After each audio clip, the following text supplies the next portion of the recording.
Previously, Dr. Fu has been a visiting associate professor at the MIT Media Lab and a Fulbright RGC Hong Kong senior research scholar. Before entering academia, he was a journalist at the Hong Kong Economic Journal. Today, Dr. Fu will be sharing his research with us in a presentation titled Propagandizing Global Crisis, How China State Media Portray the International Pandemic. Please join me in welcoming Dr. Fu. First of all, may I wish to say thank you for Michelle and also the Boston University Communication Research Center for inviting me to give a talk today. So I also want to begin by saying that how grateful I am to attend this in-person event. So as you can see, I have started visiting Boston University since last September, but this is just a few occasions that I can engage with the audience in a face-to-face manner. So really grateful that I have this opportunity to meet all of you and share my work with you.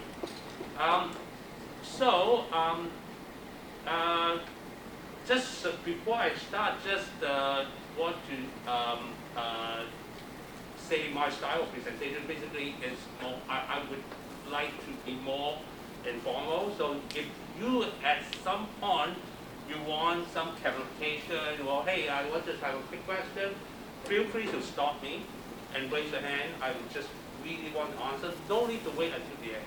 Of course, you want to wait until you want to give a longer comment, take a question, feel free to do it. But if you want to just a quick clarification, quick information, that please just raise your hand to let me know. The second thing is today the talk is something that basically is unpublished, not yet published. I'm preparing a paper on it. So that is a good opportunity to just get feedback from all of you. So feel free to ask questions. No matter if you agree, disagree, comment, doesn't matter. I'm open for any kind of discussion. Even though some of the people will say, hey, the topic will be a bit sensitive. But anyway, it is an academic setting that we can open for any kind of discussion. Disagreement is completely fine. Okay, so before talk about this research topic about the propagandizing global crisis, I just want to give you some context of my own work. So this is a couple of other my have finished project and already published. Some of the work is about COVID and also about social media and communication research in general. It's all about in the China setting, but today's talk basically I want to make it a broader scope of work that can have a dialogue with a broader group of people. We'll talk more something about more general communication research, and also we also will discuss some issue about methodology. That can be open, not just about China. This can be a opportunity for us to talk. So these are some of the previous research. I work with some of the public health researchers and also work with a group of people who talk about some gender issue on social media too. Okay, so as you can see in the title, I will talk first about China. How it's so interesting to look at COVID as well as China. So the background, I guess most of you know well as China just set aside the origin of the virus of COVID. Where is it? But is it one thing is that we have no doubt to know that the first outbreak of the world about COVID occurred in Wuhan, China. This is something is a fact. It's in January 2020. But China, within a very short period of time, can control the whole pandemic in a really good way. So this is some of the data that I extracted from the World Health Organization that's showing the confirmed cases over the long period of time. since 2020 until end of the 2021. Don't look at the recent outbreak in Shanghai, Beijing first. You just look at the first 2 years. So you can see at the very beginning, in the early first half year in here, it's 2020. There's some spike at the very beginning of the COVID. Increase huge is the increase in the confirmed cases and deaths in China, almost close to April and May. You can see almost completely the curve was flattened. It's completely flattened. It controlled the infection pretty well. And at May 2020, the presidency Xi Jinping even declared the victory of they can already control over the COVID. That means that they successfully control COVID and win the war. Basically, they use this kind of war framing to describe the COVID. But just look back in 2020 May. Basically, around the world, they start to have a lot of different outbreaks around the world.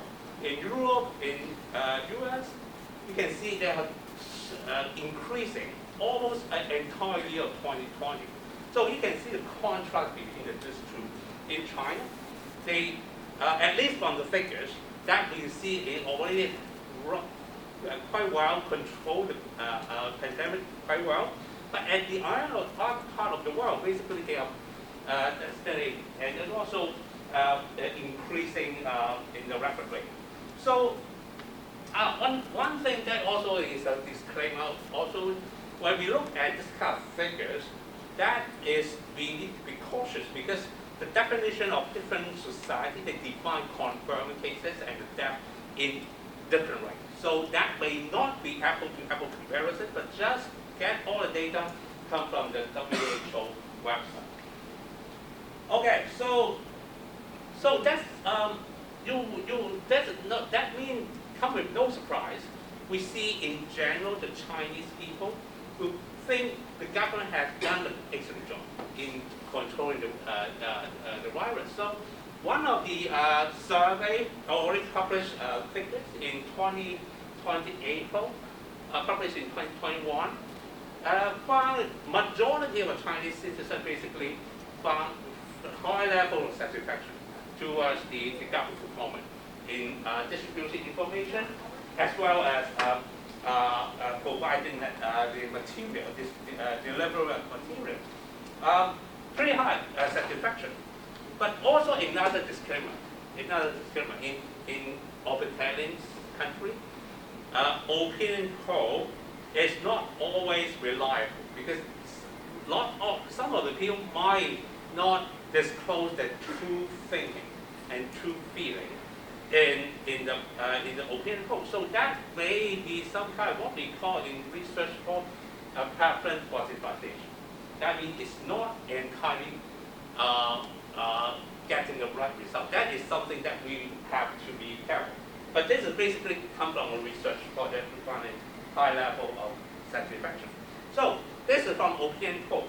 But we understand, because I have done a lot of research on social media, we understand, at least in China, people express opinion in a completely different way.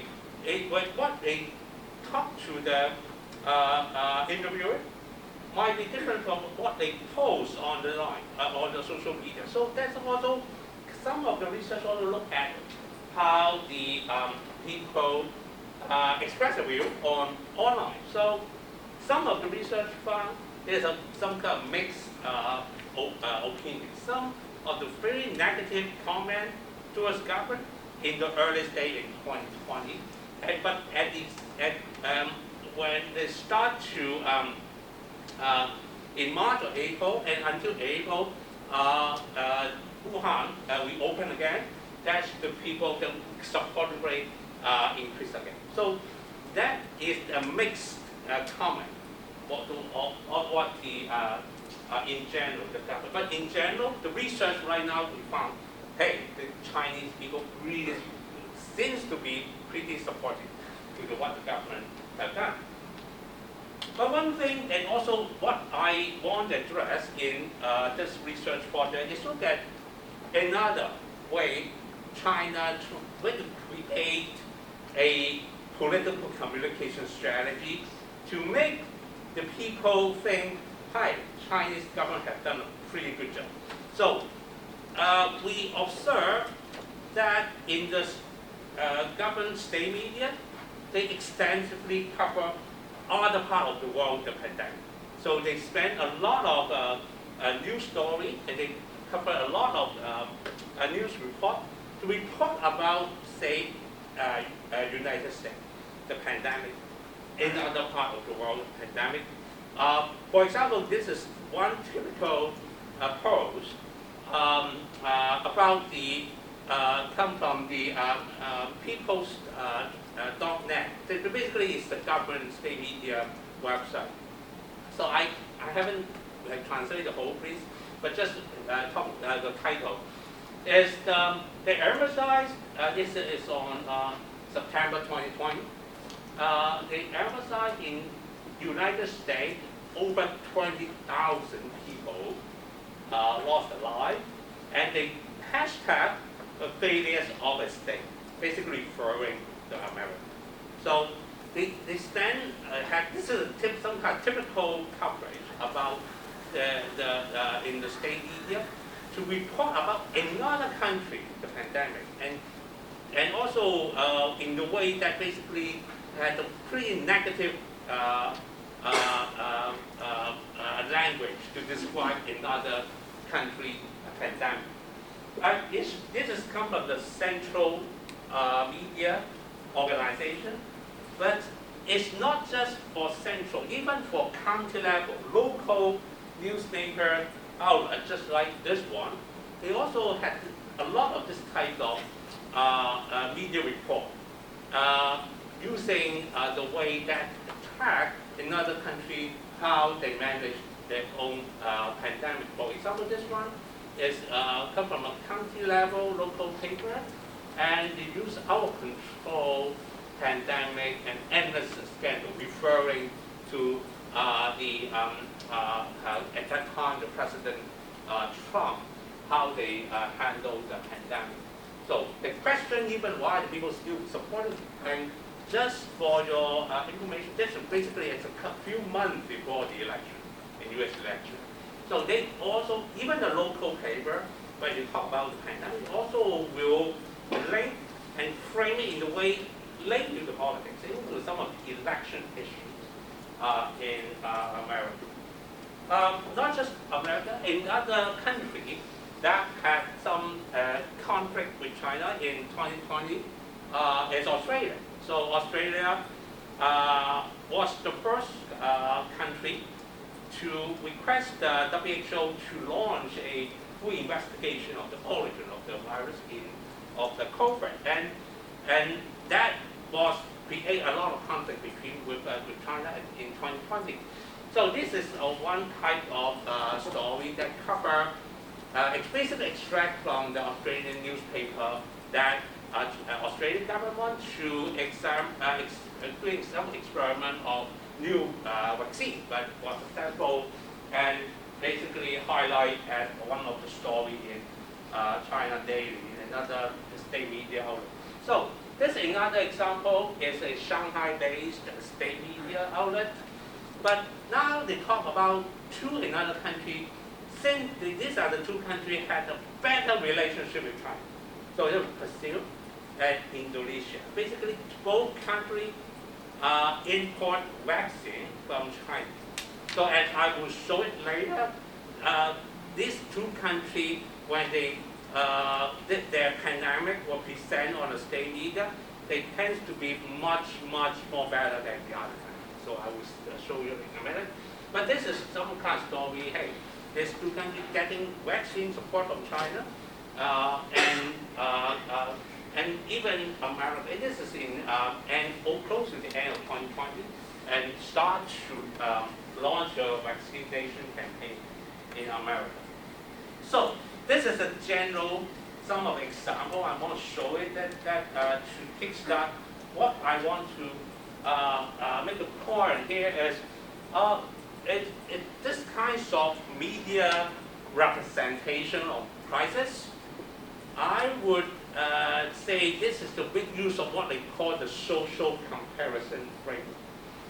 So you want to create the way that you make reference with another country and then make a judgment about your current situation. So it just give you one empirical figures to support this argument is come from the same survey that I quoted in a minute.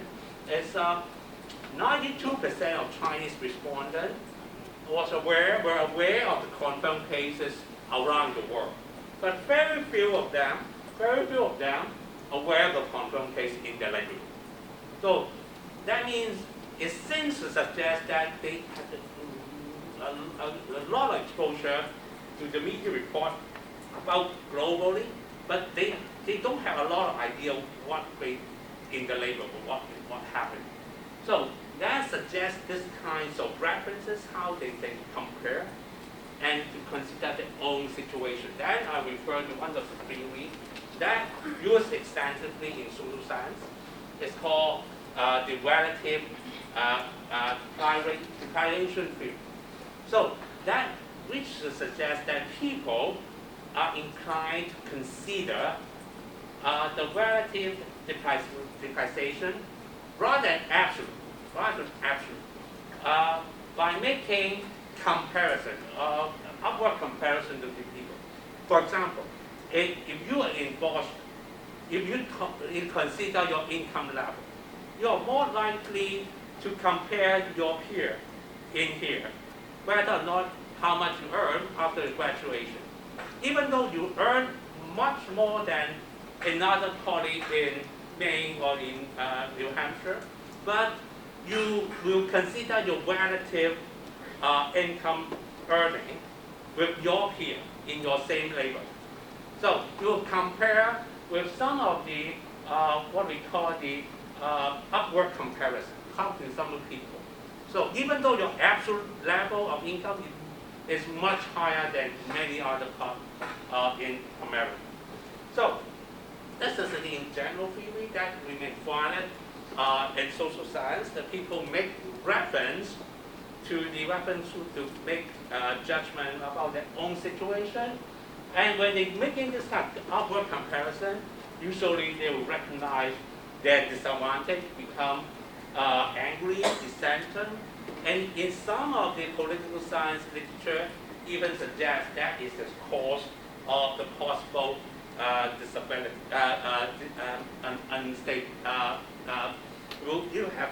they will become a threat to the political stability, become some kind of protest or some kinds of collective action. So in China, this situation, as more people had limited access to the information, as you may know, there's no way to access global media, and you can only access the domestic media report.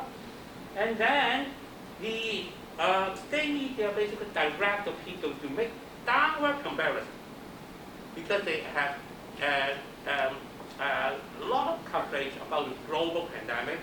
The people tend to make downward comparison and with some other country, and then create their own what they call the relative gratification. So I think if you take the communication class, you know the use and representation theory, but in this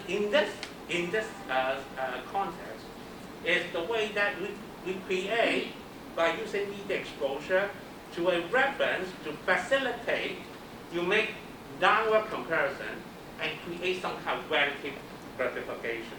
So this is what I call the term called propagandization relative gratification. So basically I've summarized in the 3 points that I will inform my research question in the next slide. The first is the state media highlight a global chaos to nudge the people's downward comparison to a relatively stable domestic situation.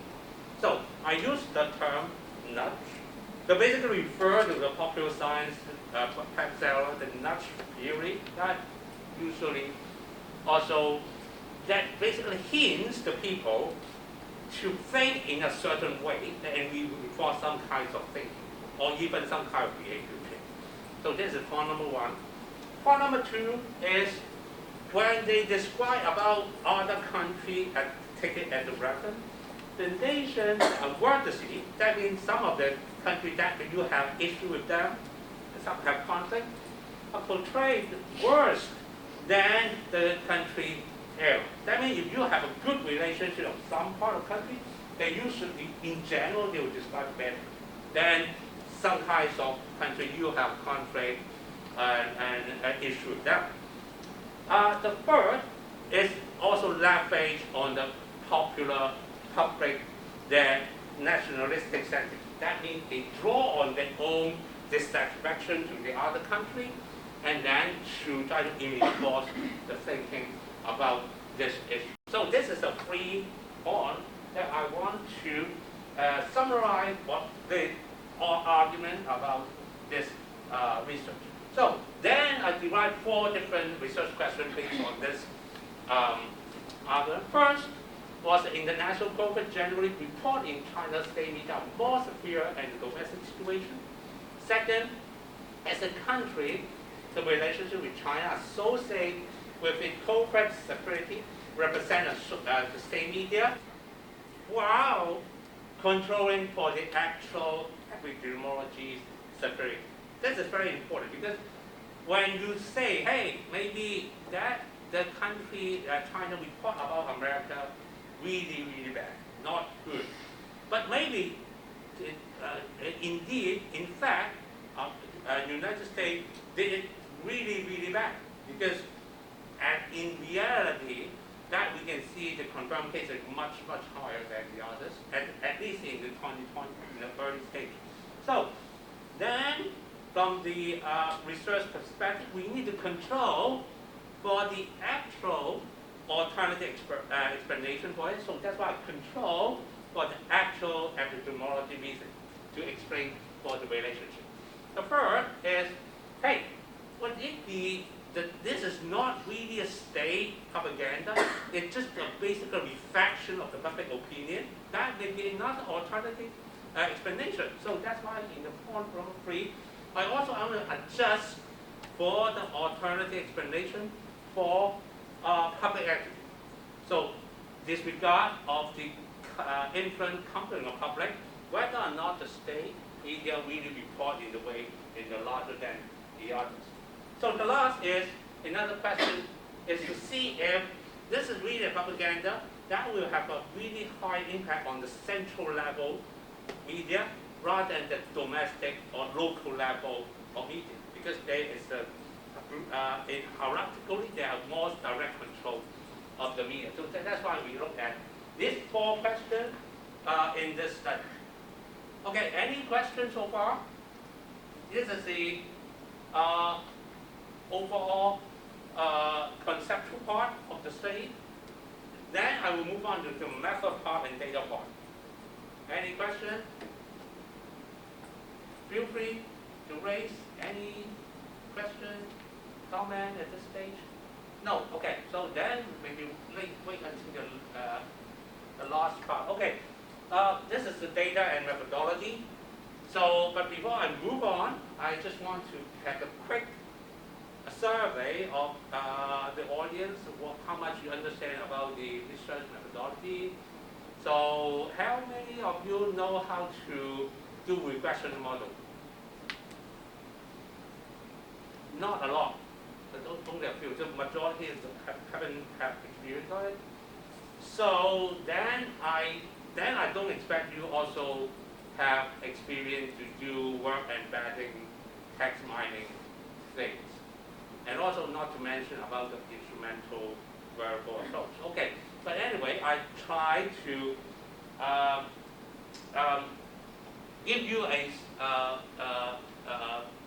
brief introduction of some of the approaches I have used. Okay, so data.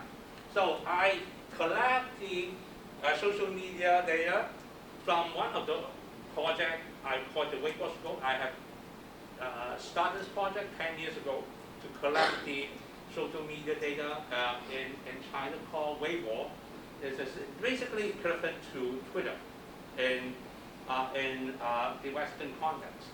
So in 2020, I collect 3 million non-retweet Weibo, the social media posts. And then I use a technique called web to web. So I will describe in a minute in a slide. It's a word text representation for research about language.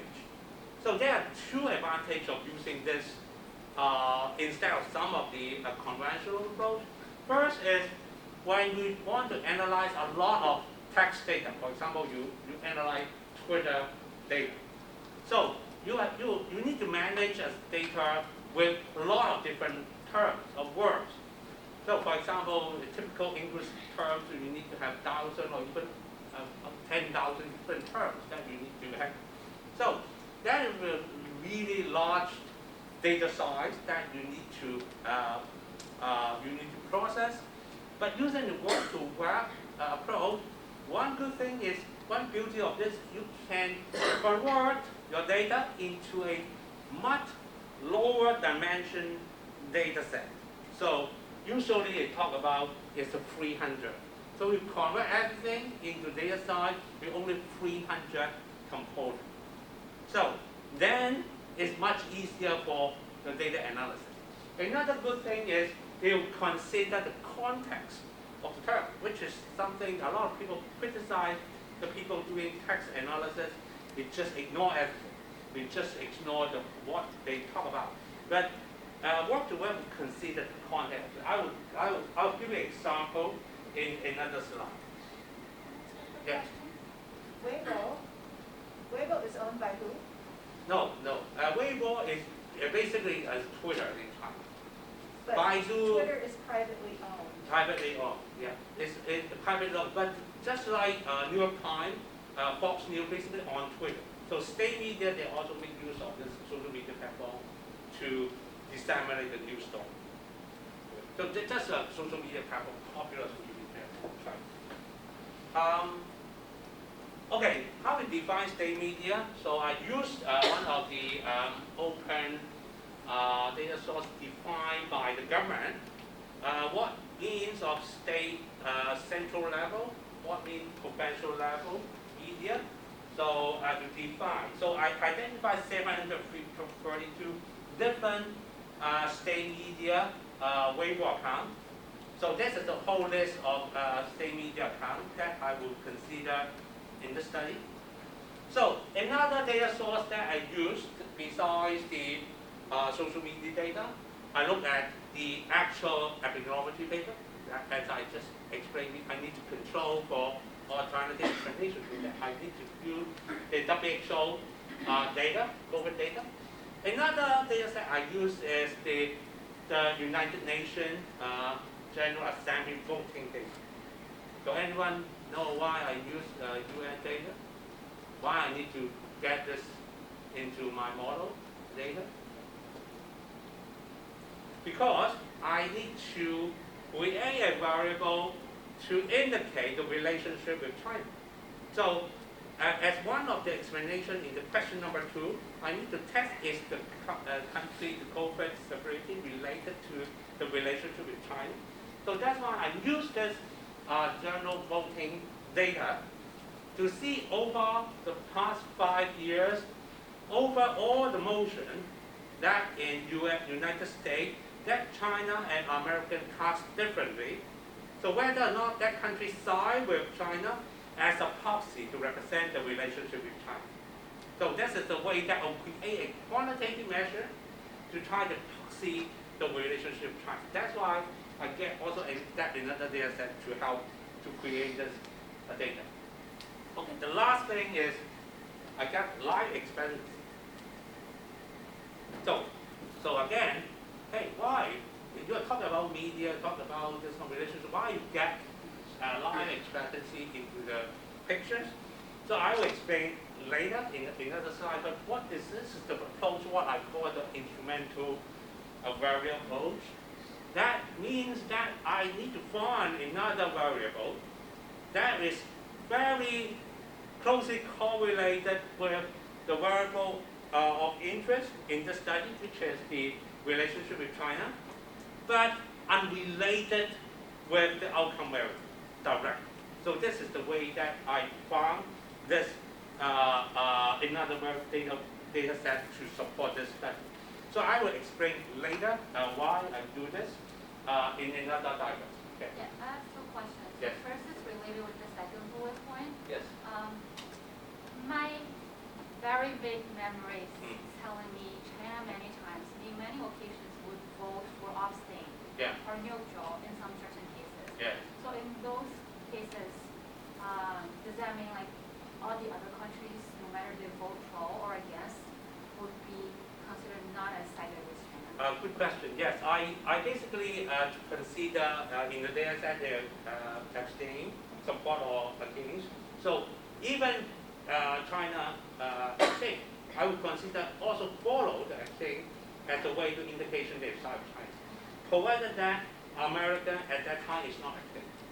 So then it's because I already conditioned that they cast differently on the motion. That's why we have if you vote in the way that's same as China, but not different from America, basically a signal of the country's support with China. This is the way how I operate. Thanks for that. And then the second question is, so, I mean, it's similar here in the States that sometimes, when we tweet, Yes. especially nowadays when Twitter identifies your tweet as a fake message, or, Yes. Based on some fact checking that your tweet probably is going to be deleted. But then even before the era of fake news and everything, like on Twitter, I think, individuals' tweets are more easily to be deleted due to various reasons. So during your data collection procedure, will you take in those factors into account? Thanks for this excellent question. In Twitter context, that basically, as you just mentioned, is possibility that the user delete their own post before you get it afterward. I will have two answers to this question. First, the project itself I designed is to track censorship. So basically, in China, basically two ways that you find the post disappear. One is the user voluntarily delete the post. Another is deleted by the authority. So the study itself, when I developed the project, basically designed to try to track the deleted post, the removed post, to try to, because usually this is some kind of significant.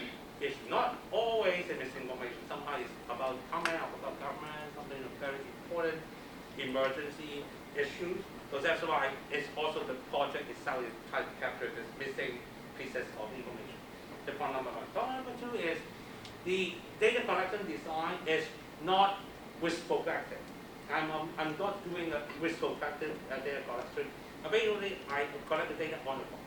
That means every 1 hour, I develop a system basically collect the latest post from Weibo, rather than retrospectively get. Because if you do it retrospectively, yes, there's a lot of deleting. But in such a way, basically minimize the chance that you remove the strategy. Anyway, thank you so much for your information. Okay. So let me just move quickly. I understand a lot of time. In a nutshell, so I'll talk about work to work. So what do you mean by work to work? Why I use this approach? So I try to build a diagram in one single slide to try to explain what is it. So the way is, for example, when you need to process textual data, like this is a sentence called Trump ignore U.S. COVID-19 outbreak. So then the work-to-work classifier first to tokenize different terms into different, what they call token, small block. US, Trump, ignore COVID-19 outbreak. So then work to work is develop the mechanism to try to connect the terms America with the what they call the window words, plus and minus 2 window words. The 2 words before US and 2 words after US. So for example, in this case, I said the what they call slide window is 2. That means 2 terms before US, which is Trump, ignore. And then 2 words after US, which are COVID-19 and outbreak. So then the work-to-work mechanism to try to associate the term US with this context, what we call contextual term. Then create the way that you can find out, this is a model, that you find out they are this kind of semantic relationship and try to capture the relationship and create a model. So, and then in the later on, then using this model, we can use what we call the cosine similarity measures to try to associate this kind of term. For example, some of the terms that will have negative connotation. For example, talk about riot, failures, ridiculous, rumors, disorder. This kind of negative description about the COVID severity. If we find out this term has strong correlation with the country name, then we're more likely to represent they have a more severe description about COVID of that country, because using this work-to-work method. Okay? So this is the whole rationale behind using this. Okay, just show you the result. In the left side, the y-axis is the what I just mentioned about the cosine similarity between the term, negative connotation term, and the country. And in the x-axis, in the left side, is the actual confirmed cases, epidemiological severity. So you can see this is a positive correlation between 45 different countries of what they describe on the state media in a negative manner and the actual epidemiology severity. So that seems to suggest that basically the measure capture to represent different countries, their way of the actual epidemiology situation. But you can see, for example, America at the very top, it described pretty negative. I mean, high level means they are strongly associated with this negative connotation term, and also has high confirmed cases. But you can see, for example, Australia, New Zealand, these are the 2 countries, because they have really drastic way to lock down the border at very beginning. Basically, they have very small number of confirmed cases. But based on this study, we found that relatively speaking, they also describe negatively on the state media. As you can see, some of Australia has a lot of issues with China in 2020. Okay, so look at Brazil and Indonesia that I just mentioned to you. Both countries basically get support from China on the vaccine. So Brazil here. So you can see in general, Brazil basically also has a large number of confirmed cases.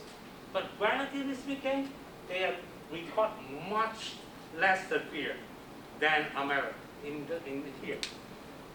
Indonesia is somewhere here. So that also say they will have relatively more severe in reality, but when they cover in the news story on state media, are relatively less severe than the other countries. So in general, it also seems to suggest has a positive relationship, but still a lot of things that you can explain. a lot of variance you need to explain in your model. That's why you have another diagram in the right side.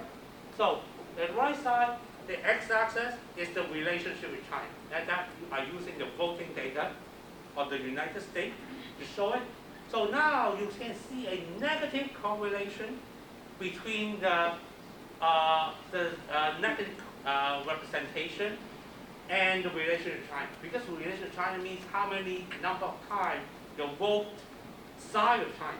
So larger the number, you have more side with China. So that means here, you can see large number of countries, they basically very close to all of the voting in the United States side of China.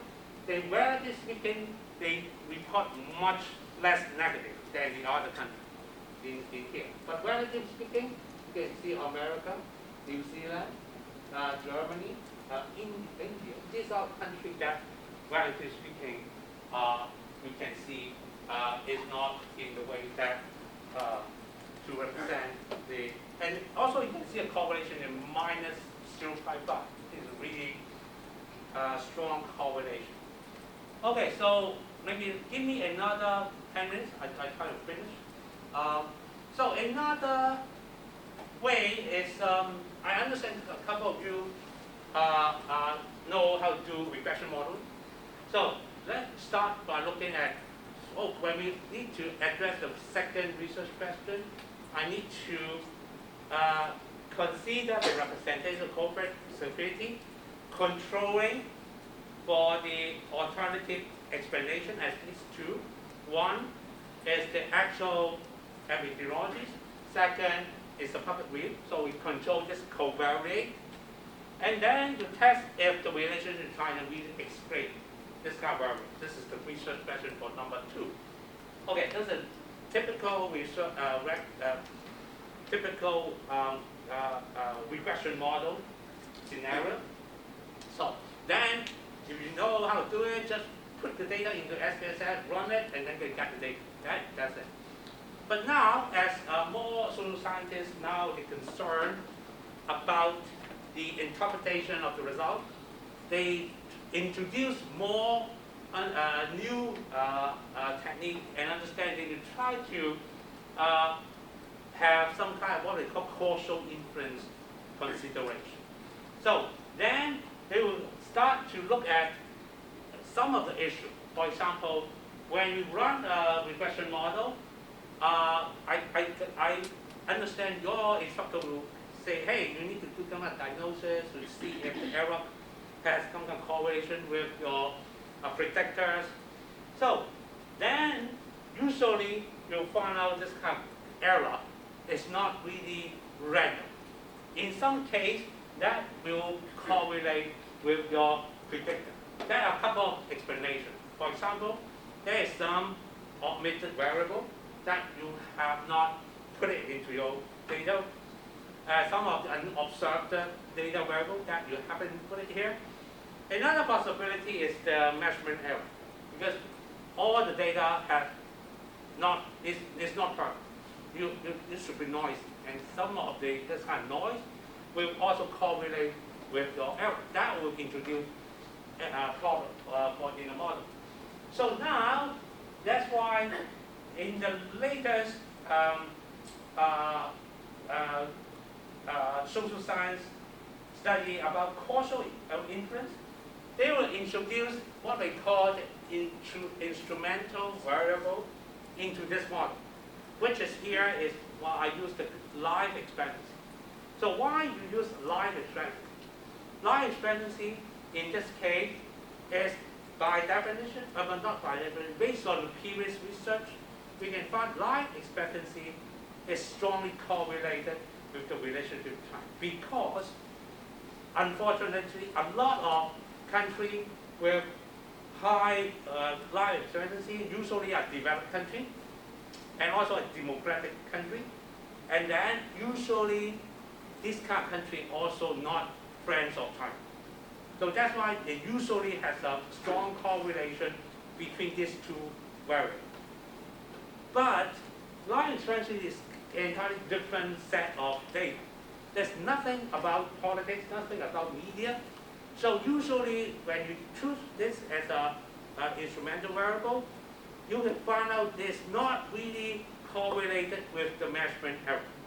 So because they're completely different set of variables, so that makes it an ideal candidate for the IB to explain and make it to the error to not be correlated with the predictor. So this is what we call the two-stage least square modeling. Now I understand not all of you have experience with this, but I just try to give a brief introduction of what is it. But this is our project. I try to develop the modeling techniques that can make a more robust and causal interpretation of the result. Okay, so I run the model. So now we got the regression model that overall R squared, so that is a goodness of fit of regression model, now 44%, not bad, right? And the relationship, which is the most important predictor that in this study, is significant, really significant. And also interesting, we need to look at the variant explained, because we also need to look at the effect size, whether or not it's small and large. And then you can find out the variant explained independently. That means you control for all the variables. You explain 12% of the variable. Individually, you explain 23% of the variable. That means it's a pretty significant predictor. This relationship with China alone already explains 1/3 of the variance of the model. And also we can explain half of the overall model that you can explain. So that is pretty significant, not just happen to be significant predictor in the model. That is the way that we does. But as we consider the instrumental variable approach, so we test again. So then we introduce the life expectancy as this first state of the equation, and then predict again. It still continues to be significant relationship between the relationship with China and the representation of state. So then the data suggests that once we even consider all the issue about in different countries, there are different situations in COVID, still that country, the relationship with China, can explain how the way they represent on the China state. So this is the one of the results that we got to address the second research question. So last is also a test to different type of media. It's the state level, central level, provincial level, and then found out it basically come from state level media to explain for the relationship rather than provincial level.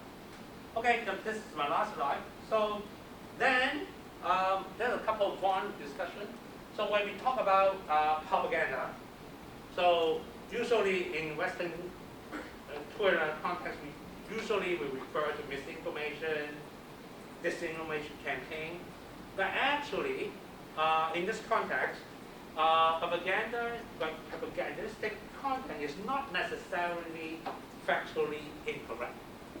So that may be just a way to frame the story, a message.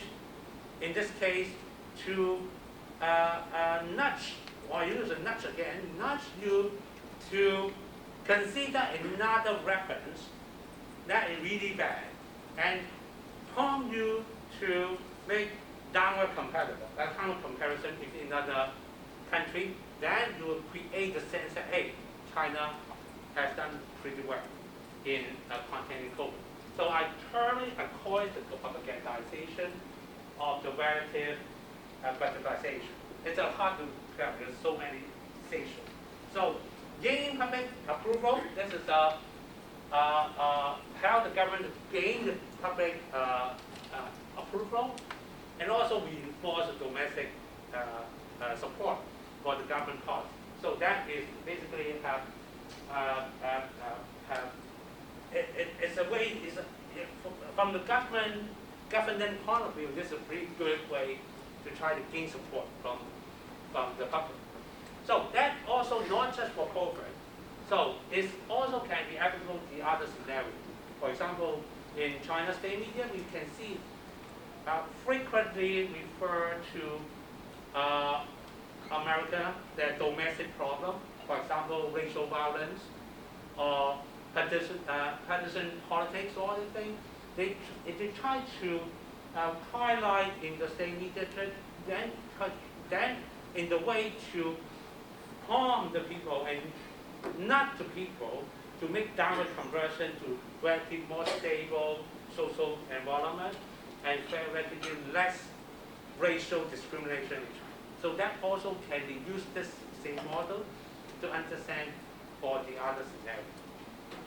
Okay, so this is my talk. So I understand some of the material might not be what you are familiar with, but anyway, welcome to question and any comment.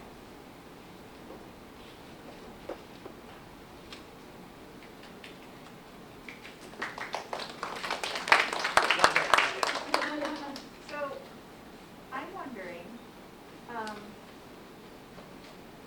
when you publish this, how will this be received in China? Will this be a problem for you to publish findings that suggest that the Chinese government is influencing public opinion?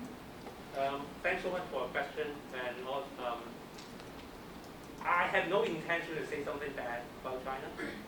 So indeed, it's nothing about bad thing about China.